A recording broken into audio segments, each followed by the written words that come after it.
Салям! Хочу представиться. Меня зовут Михаил и живу я в Подмосковье. Вы знаете, что в Республике Башкортостан Проживает 4 миллионов ашукаше. Это больше, чем в некоторых странах Европы, но все же В 2,5 раза меньше, чем в Москве. Башкортостан – көп миллетле республика. Здесь проживают представители более 160 национальностей России. Милитем, татарка. Я живу в Москве, Минбелям, что представители моего народа живут и в Башкортостане. Около 40% территории Башкортостана – это Куи-Урмандар, в которых произрастают медоносные липы. Юка Агастария. В масштабах России башкирские липы составляют 80% всех лип, какие только есть в нашей стране. Поэтому башкорт-балы считается самым вкусным. Я живу в Уфе и с удовольствием кушаю юка-балы. В Буртянском районе Башкортостана находится Шульканташ-Марьяге, где сохранились палеолитические рисунки древнего человека, которые были нанесены художником на стены охрой, углем, ун, алты, мен, елк, элек. По уникальности она считается единственной в мире. Агидель, Кураидель и Кугидель получили свое название по цвету вод – Кушулган-Урында.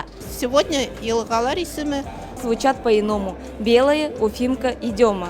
Территория Башкирии небольшая, около 1% от площади Российской Федерации. Но Баш-Калахы, Уфа в 7 раз крупнее Парижа. Интересно, а мой родной город Рязань больше или меньше столицы Франции?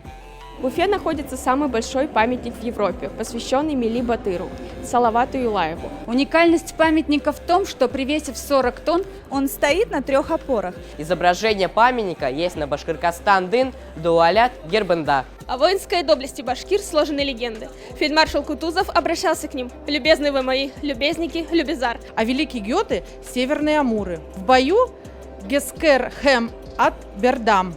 Может быть, поэтому в обращении к мужчинам башкиры используют словосочетание «ир-ат». С тюркского языка Башкортостан переводится как «страна башкир» или «башкортар-иле». Башкиры – коренная национальность республики, а башкорт-теле наряду с русским государственный язык. Я думаю, что самые популярные слова – это хаумы – «привет», атай – «папа», эсей – «мама» и минхине – «яратам» – «я тебя люблю».